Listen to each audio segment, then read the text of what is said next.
Good evening, everyone, and welcome. My name is Kamala Devam. I'm the mentor for Nupur Arts Dance Academy's Emerge Artistic Development Program. I hope you enjoyed the show tonight. It was wonderful to see all six artists bloom and share their beautiful art live and filmed from the Curve Theatre in Leicester.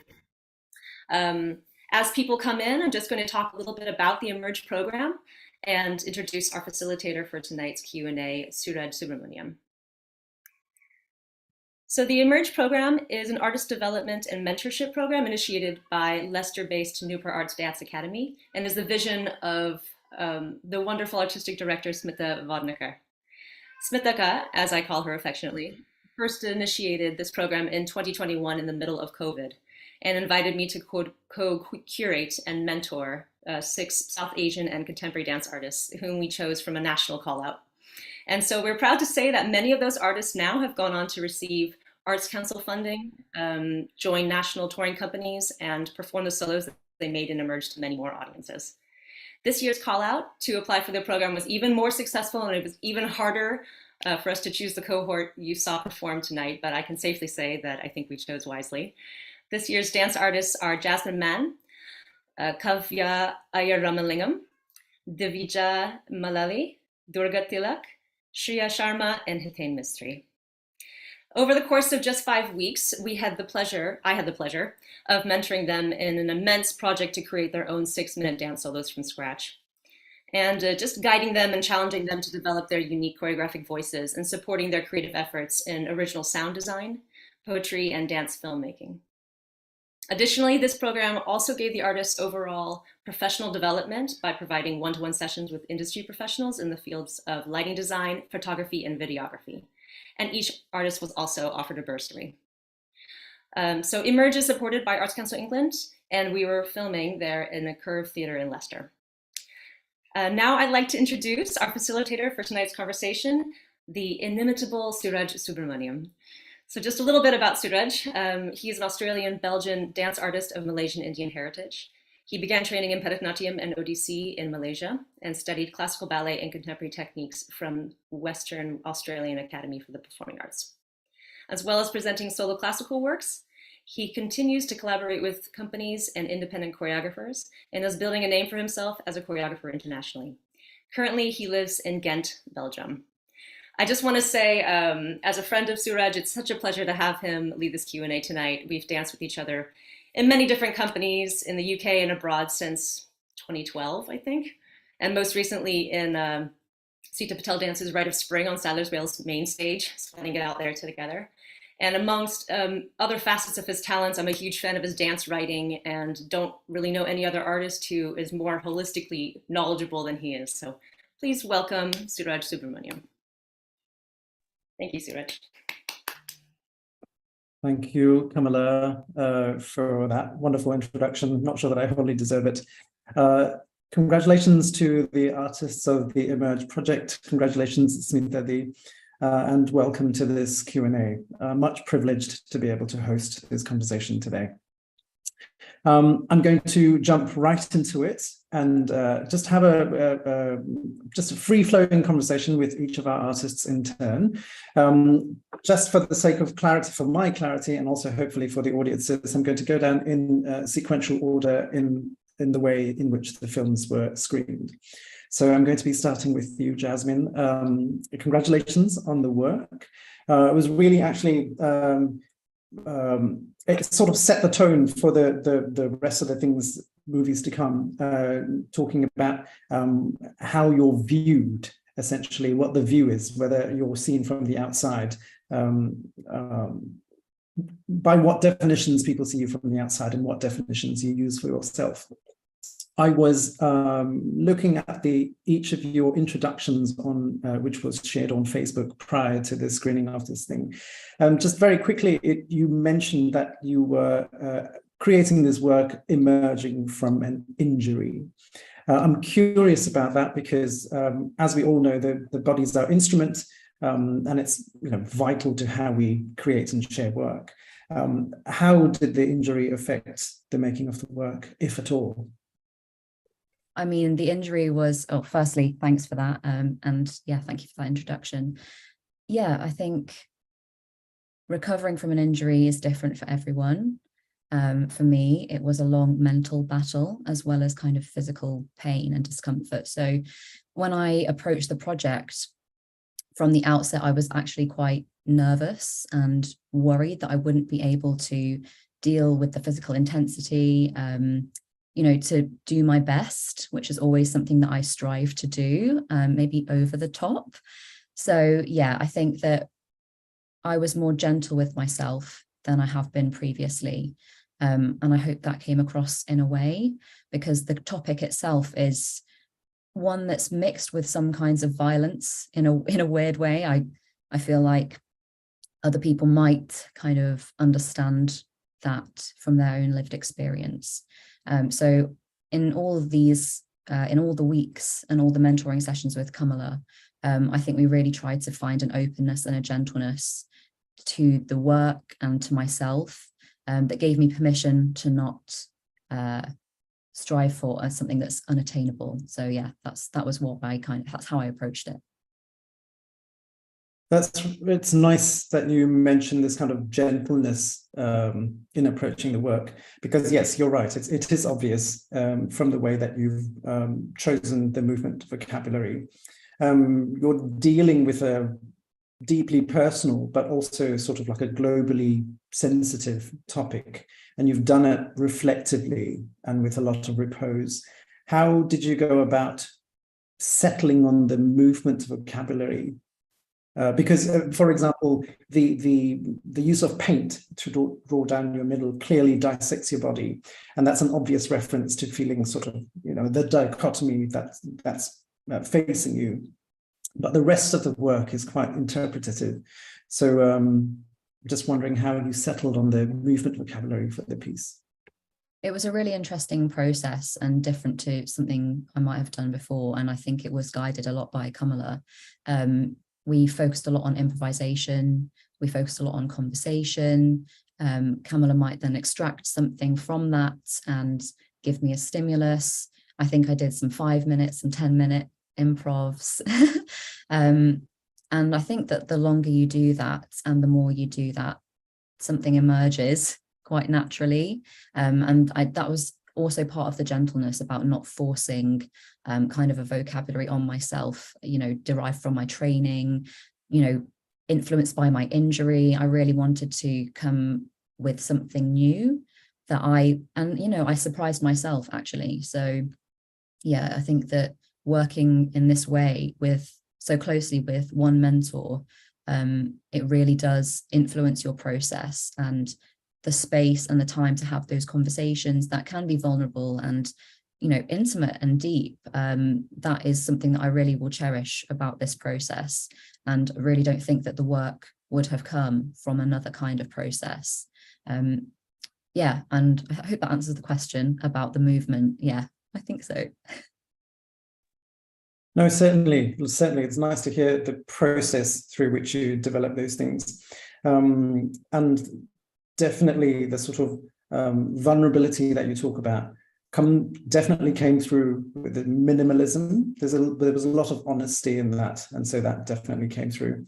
And so once again, congratulations for that work. I'm going to move on to Kavya. This is amongst the sort of Indian classical dancers, the depictions or the delineations of the nayikas, the heroines, is everybody's quite familiar with this. Why? And you've chosen to challenge that a little bit by putting yourself at the center rather than having to address an outside person. But you are still in conversation, similar to a lot of the classical compositions, the Padans and the Javalis. You are in conversation with an entity. Why the sea? Wow, yeah. Thanks, Sooraj. Thanks for such an intelligent question, if I may say so. I think to be very honest, when I was thinking about exploring the Nayika, the choice of the sea was not obvious at all, and it was I think it was again through the process of trying to see what else exists out there and what I can draw from.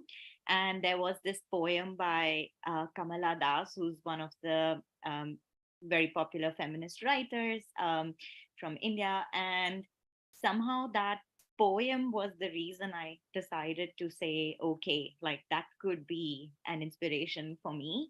Because until that point, I was very clear that I want to um, deconstruct the Naika. I had all these grand ideas, but I didn't have an anchor. And the poem suddenly became the anchor. And the poem is much longer, but that particular section is very poignant because it's a very direct conversation with the sea. And I thought, wow, it exactly mirrors what I want to say in terms of the freedom of the woman versus something else, and just the sea, the fact that it could have been the sky, because the sky is also very big, but when you're talking about the sea, you talk about a sense of playfulness, fluidity, expanse. Like there are all these very extreme feelings which are very much in direct contrast to what I wanted to say about the woman. And so then I felt it fit very well with what I was trying to say. So I think it was a mixture of what I found by luck and then how well it fit with what I wanted to say. I mean, it's nice. Luck has a lot to do. It's a huge component of how we make work. You find something through serendipity and that it works really wonderfully. So that's nice to hear that honest answer. It doesn't always have to be this big, deep and meaningful kind of heart-rendering process of finding inspiration. The sea then, I mean, the way that you've depicted it is quite volatile, it's unpredictable, it's terrifying. Mm-hmm. So it sets a really nice background for you to have a conversation almost with yourself. So the sea is, as I saw it, your alter ego, rather than being an external counterpart, as most Padams and Javalis are set. You're conversing with a friend, a partner on the outside. It felt like you're having a conversation with yourself. How did you balance that with the medium which we use, the Bharatanatyam medium, or for that matter, all of the classical, solo classical art forms, use a sort of gestural facial expressions to kind of convey very specific meanings in conversational settings. How did you negotiate that in this conversation with yourself, if you were indeed having a conversation with yourself? Yes. Absolutely. I think you hit the nail on the head. I think even though we are talking about the sea, I think somewhere down the line, you might say that, yes, it is a reflection of yourself and what you might want to be. And so there are all these different interpretations, which is why I wanted, even though I was setting certain boundaries, I did want it to be quite free in terms of what people would take this as. Like it could be a conversation with yourself. Even the box, I didn't want to say what exactly is being boxed. Like that boxed sensation could be anything. It could be a million different things for a million different people. So I didn't want to like exactly highlight, okay, this is what it means to be in a box, this is what it means to talk with the sea. So thank you for noticing and acknowledging that. In terms of the gestures, I think you're right. I think just the way we went through the process with Kamalaka, it was very natural again for me that this piece became more about gestures and abhinaya rather than some very structured Bharatanatyam motifs or anything like that. So I think just the fact that most conversation, like even when I'm talking right now, it's very hard for me to not use gestures, right? And I think as dancers, that's what comes to us naturally. So I think even when I was doing the improvisations, much like Jasmine's process where you're just dancing, most of what I was doing ended up being gestures, expressions, and more here, like of course also in the body, but there were no like structured adavus or anything which came out when I was doing that. So somehow it seemed like a very internal reflection of the fact that this is how a conversation actually happens. You use gestures, and that's what I wanted it to be, as real and as accessible as possible, instead of trying to make it very, like beautiful in terms of very highlighted mudras or anything like that. So they're very toned down, and that's the sort of approach I wanted to take with that. Yeah. Very, very, yeah. Even if we're rehearsing lines in front of a mirror, you can't, you can't help but use your gestures. Which just takes me back to Jasmine for a moment. One of the striking images in your work is when you talk about when you say the sentence in two different languages, and then you put your right arm up, and then you put your left arm up. I was wondering if that was related to script, or if that was, how did you come about considering right and left for the two different sides of your cultural background? Yeah, so I was thinking about internal borders, about how to show two sides of me to languages, to cultures, to families, and the gestures, some of them, they kind of correlate to the actual Chinese characters. So I don't know if you noticed, I don't know if I can do it because of my blurred background, but the word for country is guo. Ying guo is English country person. So it would be Ying guo, and guo is like a box with lots of extra lines in there. So that part, I would say, was not improvised. It was very deliberate in that sense. And yeah, that was one thing I didn't get to say about how some of my movements came about. I took inspiration from the way that Chinese is written, and also the way it's pronounced and said with many tones in Cantonese. Yeah, it was one part that me and Kamala talked about, actually, about some people might not get that, and whether that was okay or not, but we decided in the end that it didn't need any further clarification. And it's great to be able to talk about it now. So thank you very much for asking. No, it was definitely came across as script. It definitely gave me that impression. And I wondered how much of it went into the thinking process, because it's really powerful. Sometimes the literal is very powerful. We tend to go for the oblique a lot in dance, but the literal can be very, very powerful. So it was very, very interesting. But speaking of lines, I have to move to Divya's work, Invisible Lines this time.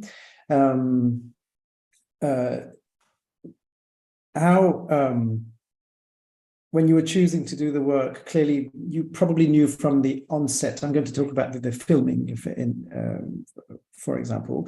At the onset, you knew the work was going to be filmed, I presume. How did you then envision the work, knowing that it was going to be for the camera and not for a live audience? Or was that a consideration? Have you performed it live since, or what's been the process?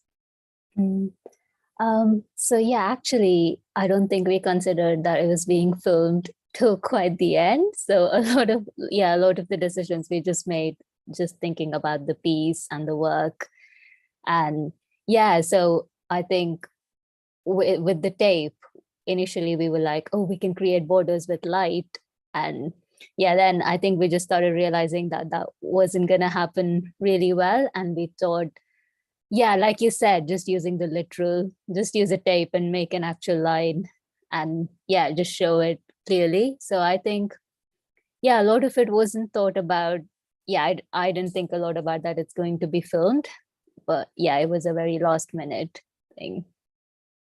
Thank you, actually, for that honesty, because quite often we feel like we need to have an elaborate answer to these things, but that's the honest truth. And I think for all of us, when we're making work, certainly for me, I've made even stuff that I've had filmed, I've made it with a live audience in mind, because that's our training, that's a projection to characters in front of you. I'm actually curious what your work would have looked like being filmed from above, because you make reference to what borders look like from space. So I was wondering what that must have looked like from above. how do you think that border, the particular, because you do you cross them, literally, you cross the border that you've laid out. What did that do for you in terms of deciding on which vocabulary would come when, and how did that sit with you in terms, emotionally, in terms of deciding how you were breaking these borders? Yeah, I think with borders, there was, like the literal concept of how we have created all these invisible lines and borders and how we are separating people. But I think one of the first things I said to Kamala was, I have like these two trainings in my body, like Bharatanatyam and contemporary, and I'm always in situations where I have to like choose between them. And I was like, I feel like that's a big border in my body and I don't want to choose. I wanted to like transition like really smoothly from one to other. And so I think we played with that as well. And then when we made the line, we thought, okay, now we show that one side's contemporary, one side's Bharatanatyam, and it's really hard to break between the lines. So initially, I'm really struggling to cross the line. And yeah, when I go to one side, I do Bharatanatyam and then I do contemporary. But then, there's this moment when I, like ripped the tape off, and it was really great because I could let all the frustration come out and just let all my anger come out. But after that, I try to like use both the movements together so that like you can't see if it's Bharatanatyam or it's contemporary. It's like both of them are in there. And I think that's what I was trying to do with the piece and within my body, just to break all borders. Yeah. I think that, we definitely see you dealing with the frustration in the work. But I say, from the way that I viewed it, you successfully have found contemporary Bharatanatyam in your body. Thank you. I mean, I imagine that it's going to be an ongoing conversation with yourself as you go ahead in your career. But quite often the lines are, you are right, they are invisible, and they're sort of they're arbitrary, and you wonder why you enforce them. So thank you for that thought-provoking work. I am going to move on to Durga Tilak's work, Sandness. Do you pronounce the N in the work, or do you leave it out? I mean, I think it depends on how each person chooses to view it. But yeah, I think if I were to do it, I would call it Sandness. Yes. How did you settle on sand? Sand and sea.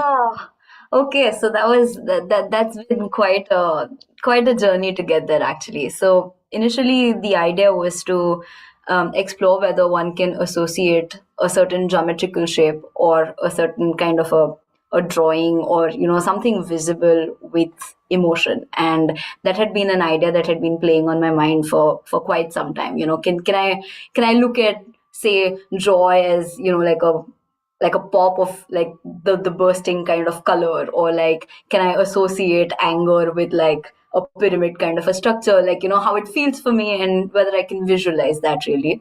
And interestingly, sadness for me felt initially like very spherical in shape and like very difficult to push out of, kind of a thing. And I was really just negotiating how I'm going to bring that into my piece, and it just didn't really feel convincing because it always felt like I was failing to capture that abrasive kind of emotion that is sadness. And through all the discussions that I've had with everyone at the cohort, with Kamalaka during the mentoring, and also a few friends of mine, I just ended up writing like a page-long description of what it felt. And it initially started as me being stuck in a sphere and being just like enveloped with sadness, and eventually just describing it as just this overwhelming sand that keeps pouring out of me. So it was just it happened in a blink of a moment when I was just like letting my pen loose on the paper. And I must also give a shout out to my friend Jared, who's trained as a geologist, and I was having a freewheeling conversation with him, and he said, it's quite interesting that you choose to associate sand with sadness, and you might want to explore that a little bit.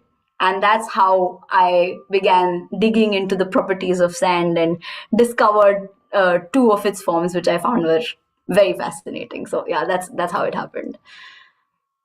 Could you tell us about the two forms? Sure. So I chose to look at quartz and obsidian as the two different shapes that sand can possibly make. And if you really think about it, it's a little bit like you have a water cycle, right? Like the water that flows under the ground, goes up in the air, evaporates, comes down as precipitation.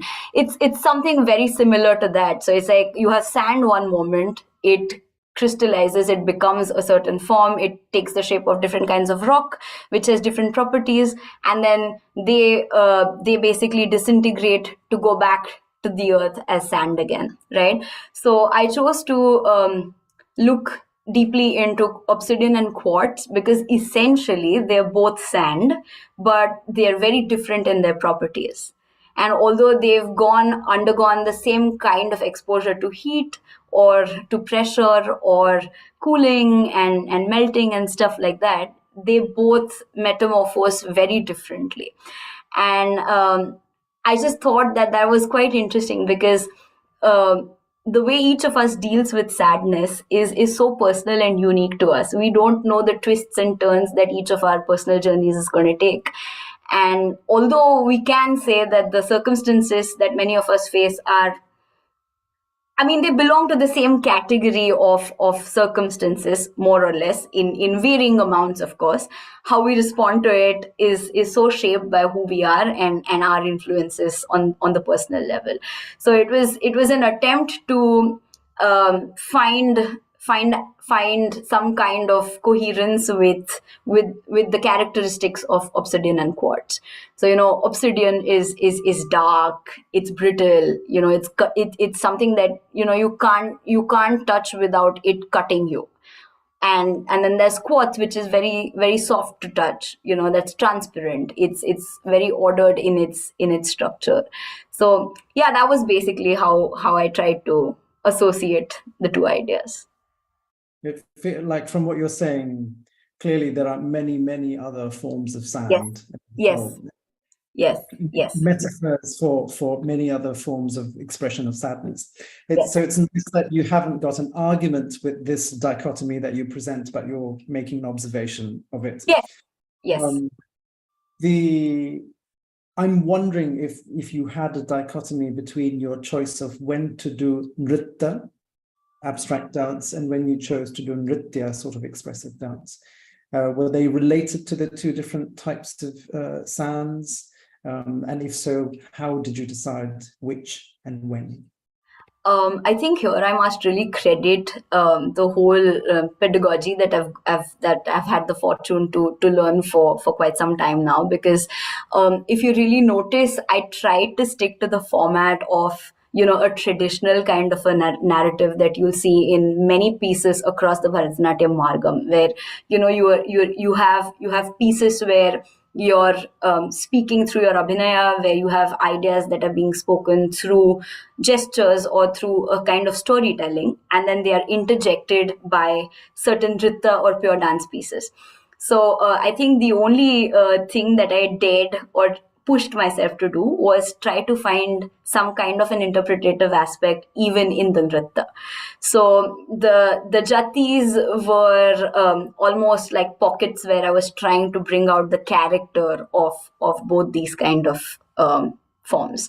And I was not sure initially how I was going to weave the entire narrative. And I remember Kamalaka and we had quite a long discussion on how we were going to place the entire the sequence. And initially I was just thinking, should I do the whole narration and just the jatis ahead and then the interpretation later, or vice versa. But I thought I found a comfort in the format that the pedagogy already had designed. So I think I stuck to what I knew because that felt a little comfortable as compared to the other things. Yeah. That's actually really nice to hear, because I tend to do the same thing as well, because a lot of the canon which we've received through in the traditional canon, they offer really useful frameworks which Yes. you can then sort of color yourselves. Absolutely. The lines, outside the lines, whether you choose the borders or not, but the frameworks are really helpful.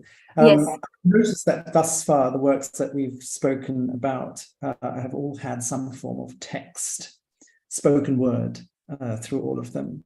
I'm going to use that as a segue to Shreya to talk about your work. First of all, I'm really interested to know your choice of sound score, the music, the pieces which you chose, and why you decided on those for your work.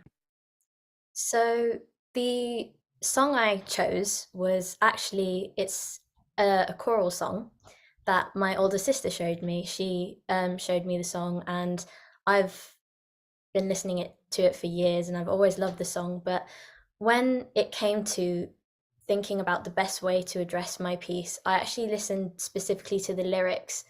That there's one line in particular that says, "She sets the world on fire," and that really resonated with me in terms of when thinking about the fact that I've been divided with these two different aspects of my life for so long, and the fact that I can use them to show who I am and use them in a way that can show it's makes me feel powerful and makes me feel like I set the world on fire.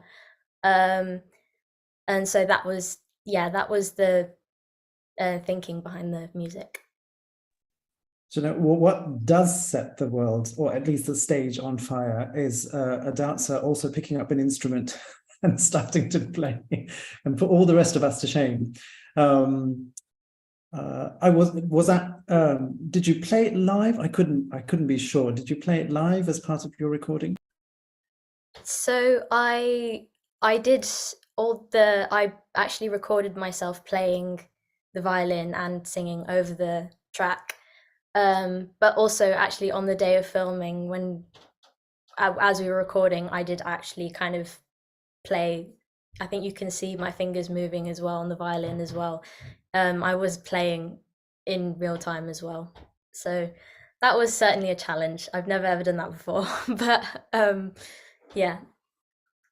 It seems to me then that the only challenges that you're facing are the ones that you set for yourself, because the borders, again, the borders which we imagine between the two cultures that you embrace, between the two art forms that you practice, really don't seem to be a difficulty for you. You seem to embrace them quite naturally. There is no border. You seem to straddle both worlds as though they were one. Did the creating the work, did that answer your own question for you? What is the intersection of your two worlds? Did your work answer your question? It definitely did. Absolutely. I think for the longest time, I've always kept these two different sides completely separate. I never talked about it to anyone. I kind of kept them very much. I've pick up one thing, put it down, right, I'm off to the next thing. Like there was never any intersection. And it was only in probably the past 1 or 2 years that I actually kind of started to think about how they do kind of they have similarities and they do overlap. And this project was kind of that tipping point where I was like, I don't have to keep them divided anymore. This was definitely a push for me to kind of accept that, you know what, I can use these together. They are so complementary. I don't know why I've been keeping them separate for so long. And this was kind of a real push in the right direction for me to embrace both of those sides. Why do you think you kept them apart? What might have been the force? Maybe something external? Was it an internal inhibition that was keeping them apart? I think it definitely was a lot of internal inhibition. I always felt, so obviously I grew up in an Asian household, and obviously I learned Asian dance. But outside of my house, I grew up in a very Western culture. I went to a predominantly white school. So until I came home, every day I'd just be surrounded by all these Western influences. I didn't see a lot of my culture outside, and it kind of I felt quite shy about my culture. I felt I was it was there was a lot of fear actually that, you know, people, if I did try and share it, what would people think? Would people kind of reject it? They wouldn't understand the significance it had to me.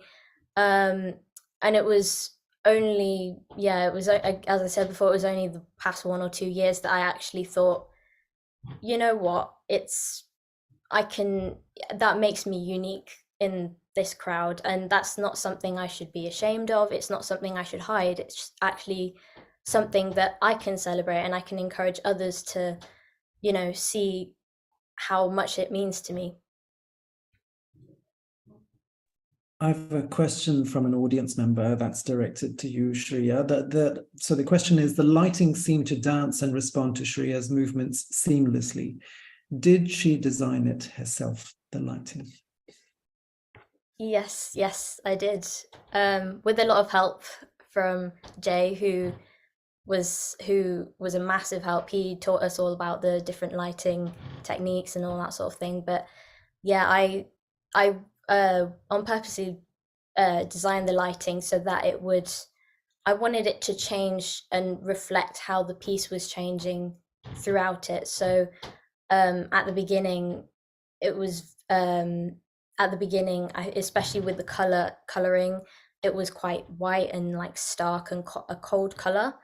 But by the climax of this point at the piece where I'm finally like celebrating, I wanted it to kind of reflect that warmth and that, again, that fire in the music, and that kind of almost sense of relief as well. And so yeah, it was carefully crafted around the piece.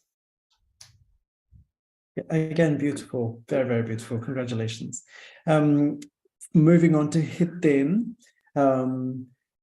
Again, we're using the Bharatanatyam vocabulary to express your work. As we know, the solo art forms are predominantly storytelling formats. So again, they're conversational. We use the face and the gestures to convey particular meaning because the counterpart, our audience, is established. But again, here, the work that you're doing is quite reflective. How did this particular language, the language of gesture, the language of abhinaya, was it a hindrance? Was it an obstacle that you needed to overcome? Was it a catalyst for you to create this work, which was quite reflective?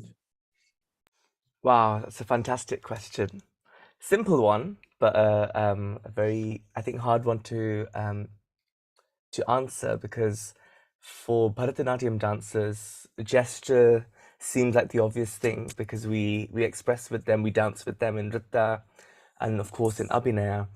And less is always more, we're taught, but there's always a lot of ideas, and that was my problem. So the initial Kamala's laughing, and I think she knows what I'm going to say.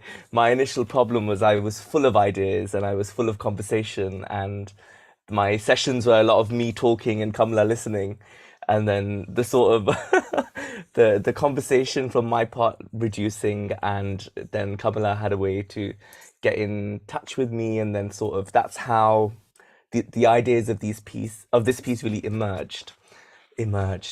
So yeah, and I think this idea of distraction that I used, it formed from that place of these ideas distilling, and then to that we thought of different options of how to express the abhinaya in the both in the ideas and in the main composition that I do in the middle.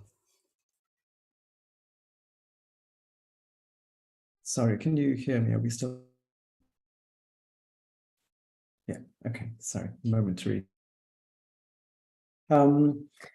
It's the topic of the pranava, the Omkara mantra, quite frequently in through the classical idiom.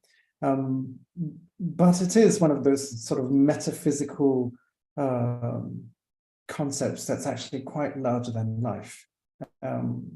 How you show the sort of conflict that the individual has very clearly. You see that the distractions, the need to kind of push those away and center yourself. We see that that part of the narrative very clearly. But how did you choose this particular topic? So I think you mentioned earlier in the conversation that some inspirations are not very obvious and very sort of thought about. So for me, this piece actually emerged way back in 2014 when I was coming home from a dance rehearsal, and we have a radio station here in Leicester called Sanskar Radio, where this song was playing, and it was in a different ragam. It's actually a bhajan by Anuradha Badwal, and I heard it, and the lyrics just they called out to me, and I had to have the song. So I tried to get in touch with the radio station. So I went online and I typed in Sanskar Radio, got in touch with them, and live on air within 5 minutes, they said my name and they said the track name, and they said you can try and search for this. So, and I then took this composition to my teacher Pushkala Gopal, and she retuned it. And sadly, I don't know why I never worked on this piece. So it just stayed there. And then when I saw the Emerge advert online, I thought it'd be a wonderful opportunity to take this piece and to work on all the ideas that I had. But what I originally thought and what actually emerged in this process, two different pieces, because I remember doing some scratch choreography then, but through the conversation and through Kamala's fantastic way of guiding and directing, and I think for me improvisation was a wonderful tool that was a revelation. Even as a classical Indian dancer, I think improv is something that really helped me to develop these more abstract ideas, especially the distraction. So yeah, this is where it really came from. Otherwise, I don't think I'd ever do this piece, because you did say Omkaram is it's a well-known concept, so it's nothing new. But I think what was new for me is how I interpreted and what emerged from it. I agree. I don't know if there are really any original ideas anymore. It's just each person's personal take on it is what makes it contemporary. And it's actually nice to hear you say that you used improvisation to as a means to find your way through it. Because at the heart of a lot of the classical dances that we do is improvisation. We tend to forget that major aspect. So no, congratulations to all of you. But speaking of fantastic Kamala and her fantastic feedback to all of you, and I open this up to all the artists. What was it like? How did the mentorship with Kamala work? What sort of feedback did she give you? How did she help you mold your work? And I open this up to any of you. So, how long do we have? We can all take 30 seconds. But yeah, just to start us off, I think just giving a safe space. Sometimes it's scary to receive feedback, but Kamala never said anything. It was always like questions, no? It was posed in a way of asking questions rather than saying this is right or this is wrong. So the answers she was looking for were always more reflective rather than you should do this or you should do that. So that's something which was very refreshing. I'll leave others also to say stuff, otherwise we'll never finish.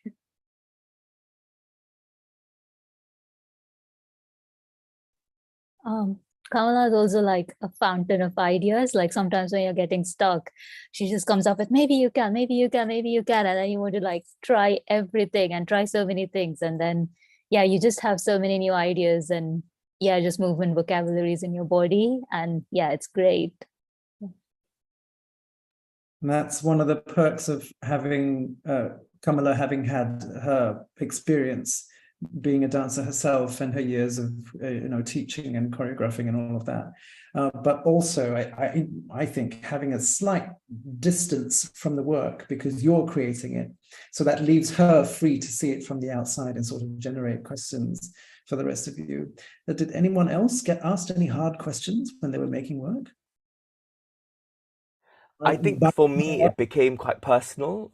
We spoke about so many personal things, and I've never had that opportunity with a choreographer or a senior dancer. I've worked a bit with some choreographers. So for me, that was really, really refreshing. And someone, I feel like she's someone who doesn't really judge you and, takes you as an entire, a raw, fleshy, imperfect human being that we all are. So I found that comfort really, really liberating, and it's something. I'm a teacher myself, I have a dance school, so seeing her leading style it's quite inspirational for me into how I would associate with my students. So it was really fantastic and quite an emotional journey towards the end with our postcards that we all got with our different messages. I don't know what everyone else had, but it completed the journey of the circle in a really wonderful, emotional, personal way, which is quite unique and special to Kamala, I think. We're very lucky to have her. There is a sort of, just having watched the pieces, a sort of through line between the works that we've seen in this iteration of Emerge. The theme tends to be, a wholeness versus a dichotomy or some kind of division, or some kind of, having to deal from outside to inside, something versus something else. That sort of seems to be the theme around it. Kamala, was this intentional? Was this coincidental? Was it something that you stoked? Or was what's funny is that I was just looking at the chat as you were saying what the through line was. So can you tell me again what you think the through line of all these pieces is? That the works and all the works tend to be an idea of the self as opposed to the idea of something from the outside, perception from the outside, the idea of having crossing boundaries, the idea of dealing with two separate identities, the idea of not knowing which way, perhaps not knowing is not the right expression, but having to choose a way of expressing sadness, or having to choose between the Nayika, who is always in relation to someone else or in relation to herself, the sort of being your own self as opposed to being defined by others. Yeah, I mean, everything you just said absolutely eloquently, more than I could possibly imagine saying. But as you were all speaking so brilliantly, I just thought so much of this process, I think, for all of you and for me in helping you, was to get out of your own way. And what you said, Sooraj, about your question to Shreya about whether those borders were written invisibly inside of yourself, to point to Divya's piece, through our own conditioning, or were they put there by society? Does it really matter? Are we going to, one of the first things we did in Jasmine's sessions was just to feel what the body was like her body was like as her body, not as half Chinese and half British, and to just like simply do a check-in and be like, oh my God, this is miraculous. And what you guys did basically was to honor yourselves wholly as you are by putting your bodies on the line, by putting your inner and most deepest fears out there for the world, essentially, because this is an online world premiere, to see and accept and judge you for and relate to. And I think that is the beauty of solo work, is that you can't be anything but completely brutally honest, because everyone will see through it, right? And what's the point of doing anything else? So it was really about, yeah, trying to coax them to erase the borders with themselves. You're absolutely right about this. That most of the borders being confected, either through pressure from the outside world or inhibitions that we feel on the inside based on our experiences. Whether some of those boundaries and borders actually exist or not, we feel them certainly, and hence why we are responding in this particular way. What were any of the works created in response to a particular audience? Meaning that we know that the works have been streamed live now, so they're available globally. But you're all currently in the UK, so I imagine that in the back of your head, you have an assumption about who's going to be seeing this work in the UK. Were any of the works made in response to those audiences?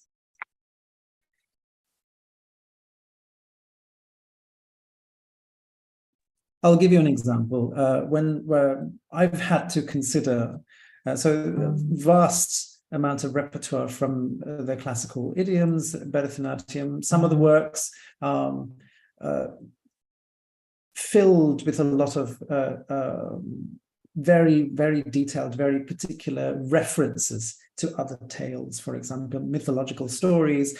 And so I've always got to think twice about whom I'm presenting this work to, only because then I'm wondering, okay, is this one layer of presenting work enough for them to understand and appreciate, or for me to convey what I intend to convey?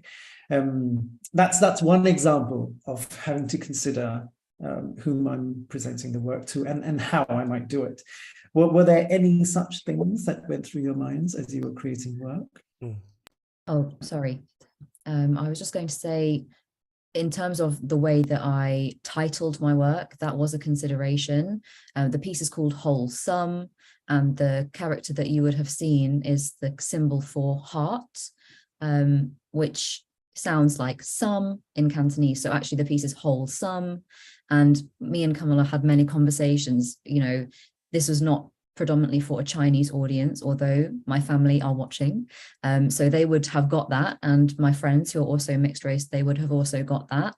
And I think we decided that it didn't matter, and that as long as it was meaningful to me in my own way, that was an authentic enough decision to press ahead with it. We thought about adding a translation. And I think also, Shreya, you had yours translated as well. And it was a really difficult decision for me not to do that, because I wanted people to understand, but I also wanted to keep something for myself in a selfish way. Yeah, so hopefully that's an example. I don't know if I agree with you calling it selfish. I think that's, I prefer to lean on the word authentic, because you can only ever be authentically yourself. And I think if you were doing that honestly, then the work is successful. So yeah, thank you for that. I'm happy that you said that also. That was actually nice to hear. Hitan, were you going to respond? Yeah, something similar, but from a classical Bharatanatyam dance point of view. So I use electronic music to show the idea of distraction. And we had more ideas. Like, I think when me and Kamala were speaking, and we came up with the main ideas of the piece. Actually, I think I had enough material for a 15-minute piece. I don't think anyone would want to watch a 15-minute piece. So she was like, maybe your next iteration will be 10 minutes, and maybe you use different music. Or if you were to present this in India, you'd do it differently. I would use a jati. So I think the possibilities are endless for any piece. I think every time we do it, actually, even when I was rehearsing this piece, every time I did it, I did certain things differently, but we had to set it because it had to be filmed. So that flux couldn't be there. So I think that the idea of development and improvisation and growth in ideas is something that, as Bharatanatyam dancers, we hold quite dear to us, because no idea is really set, then it becomes stale. So I think if I was to do this again, I think it might be very different. But I think this iteration of the piece would be very, if I may say so myself, British friendly or international friendly. If I was given a very small slot that we usually are given, but if I was to go maybe somewhere a bit more to the east or India or whatever, I would do this perhaps very differently. You're right in that it having to be context specific. And so it makes sense that the way Jasmine answered the same question is specific to the context in which that the work is created, and yours similarly. Yeah. Sorry, Durga, you were going to respond. Yes, thank you. I'll just quickly add something that was on my mind when I was creating.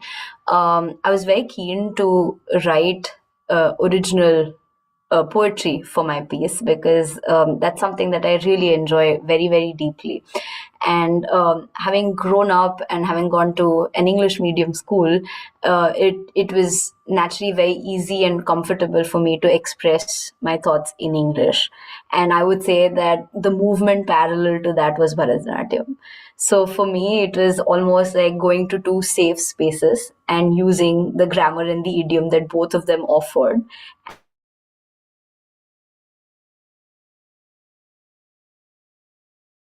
Like we've said multiple times, because it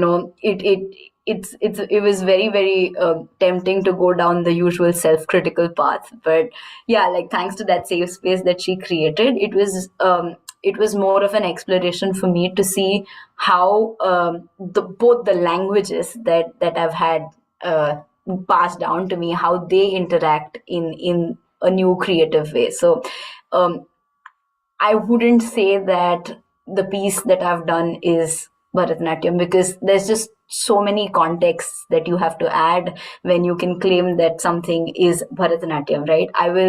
I think, restrict my description and say that the piece has been heavily influenced and motivated by all the years of the training. So it's just really heartening to know that it's going to find resonance with other people who have grown up in similar ways that I have, learning one language, but learning another dance language entirely. So I think it was that for me. Speaking of resonance, each of your works resonates because you're young makers currently in the UK, presenting work created for a platform based in Leicester. I've got to ask this question to Smita. How did you envision this platform, and what brought you to this particular stage where you thought we need this particular platform? Thank you, Sooraj. Okay, so if I go back like kind of lockdown time, during lockdown, we were just working on some project, and Anita Srivastava was thankfully, she was actually helping me for the applications at that time. And she kind of came up with some ideas, and she shared some ideas, and we used to just share so many different ideas about different projects because we were working on lockdown project. And it was about artist development and various projects, how we can do during lockdown, what we can do. And this was one of the idea, she kind of thought about it in different way, and also share some of thoughts. We share each other's different ideas. And I said, will it work? Will it not work? Oh, I don't know whether, people would be interested, whether as a mentor, who shall we approach, whether people would be interested during lockdown online, because usually when you see, and especially classical dance side, there's always in-person mentorship, in-person training. So something online, on Zoom and all that was whether it will work. And, I thought, let's just try. She pushed me and I thought, okay, let's just try. As it is, we got no other choice but to work. And this could be one way of motivating other artists and motivating young people, especially to kind of during lockdown to sort of they go, most of us like didn't have much work, so let's just kind of come up with some ideas, and that's how kind of this emerged at that time. And I'm so glad that I took it forward and kind of carried on with these ideas. And Kamala was like on board, and I was really like, I wasn't sure whether Kamala would agree, because I thought Kamala will say, oh, like, I don't think so, I really want to work with you, or whether I want to kind of like do online work with any kind of young people. And I thought, okay. And even Anita said, just not try, just, like, she's lovely. Like, so when we had first conversation, this is the idea, but she agreed. And end of the day, like, I think we have like 6 sort of young people. Initially we said 8 people, but then it was too much, so we decided to go with 6. And Durga this time, kind of like put some highlight on it, saying emerge, like 6 kind of letters. And we chose 6 artists at that time, even now, so maybe there was some reason behind that.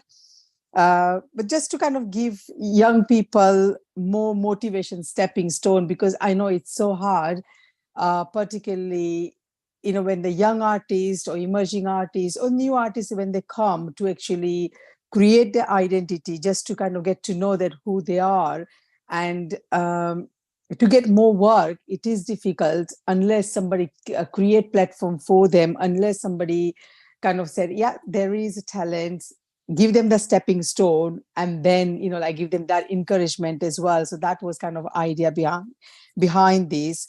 Also thinking about outside of the box, outside of their comfort kind of zone. I mean, you can kind of see that a lot of young people, like this emerging artists today and established artists, they thought about a lot of ideas which maybe they either didn't think about it, or they thought, oh, it might not work. So this is something, coming out of that comfort zone and saying, doesn't matter, this is R&D project. If it doesn't work, that's fine. Let's just try. There is no harm. And we can obviously take it further. If it works, you can take it further. If not, then you can work differently.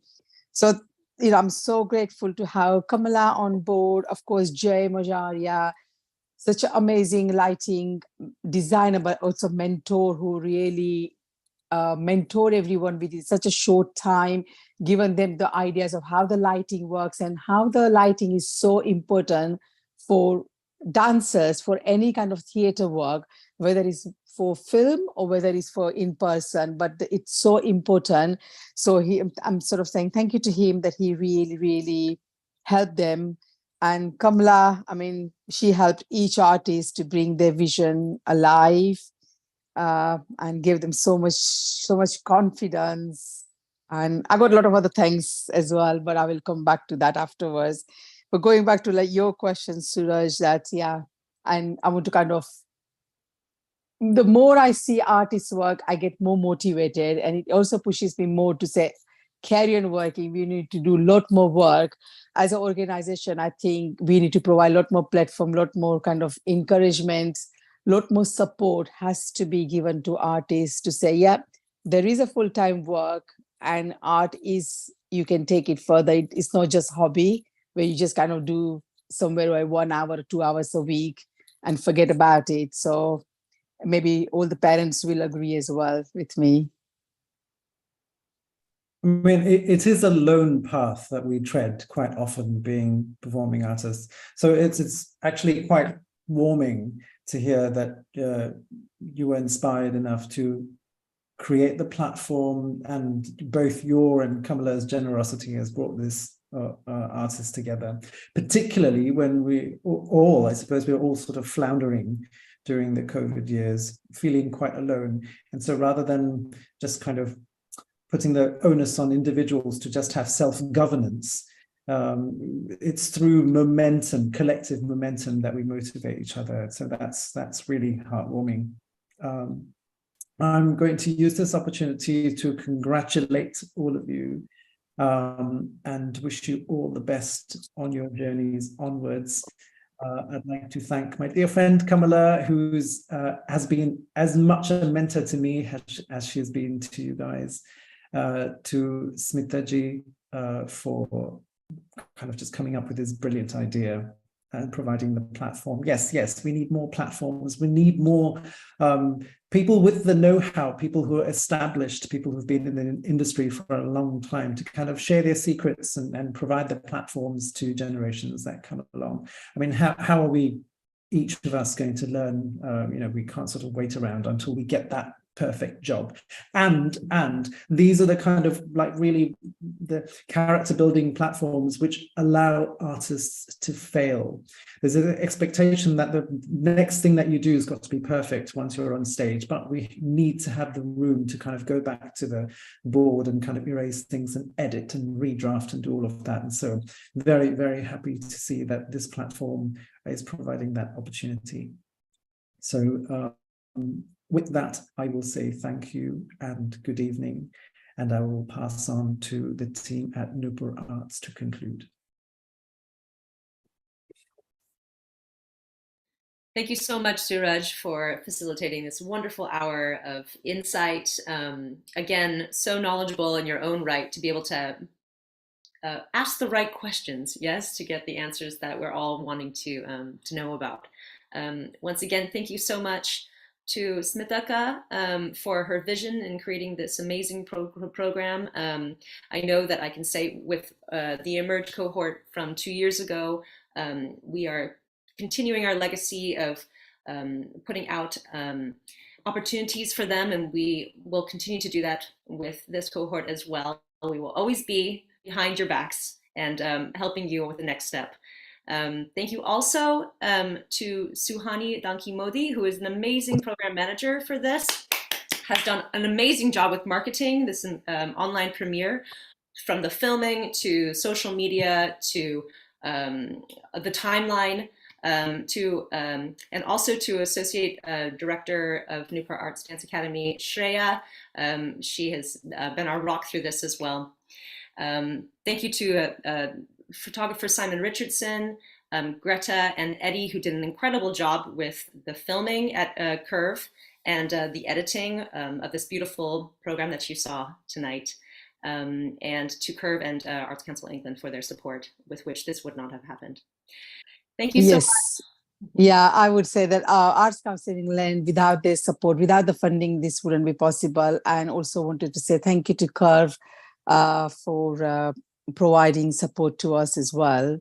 And Suhani, Shreya, everyone, I mean, Kamala mentioned all the names. So everyone who's involved, either in person or behind the scene, all the support, Dia, everyone. So thank you very much.